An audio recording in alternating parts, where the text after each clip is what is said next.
So, then I went off and sort of said, how could I build up on some of the stories I was telling with scent, basing them mostly on music. And I had always thought that the relationship between music and some painting was quite interesting. And so I essentially thought, why don't I spend 2 years working on a Rothko series where I took 3 of my favorite Rothko paintings, which are just up here.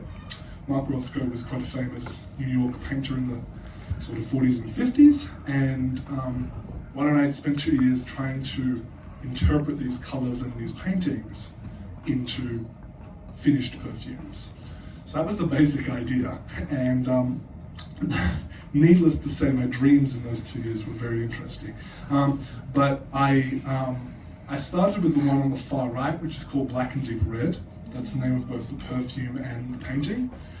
Then there is, I'm going to get these wrong, orange, red and blue, and green, white, yellow, yellow. Those are the names of the paintings, I believe. So we're going to smell Black and Deep Red in a little bit, but I found, despite the fact that there is obviously nothing figurative and completely human about these 3 paintings, I found it really story-like for some reason, and as if there was a kind of gate opening with these 3 paintings that had a sense of movement and kind of narrative about them as well. And the 3 together, we won't be able to smell all of them together, but when you smell them together, which actually goes from Black and Deep Red, then to this one here, and then this one, you get a strange kind of, from the very darkest to the very lightest, and it's kind of its own non-linguistic narrative in an interesting way. This was the very first painting I ever took and developed into a perfume.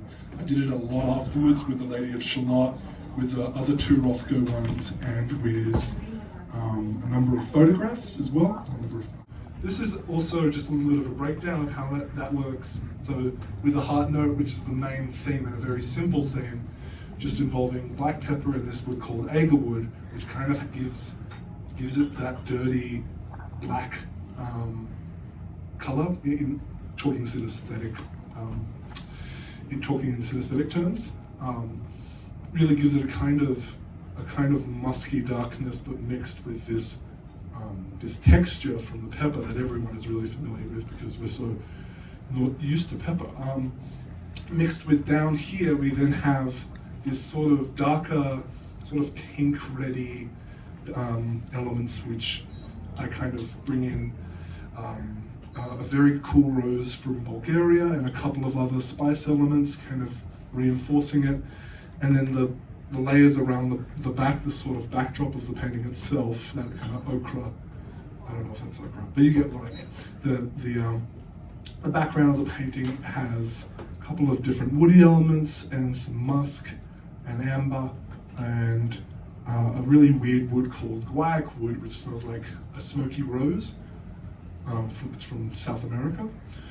That's kind of that's that sort of base together, and this is quite an edgy,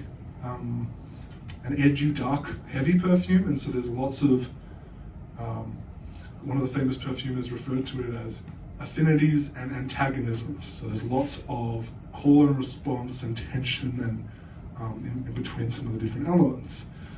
This one has tended to be kind of one of my most popular from what I can remember.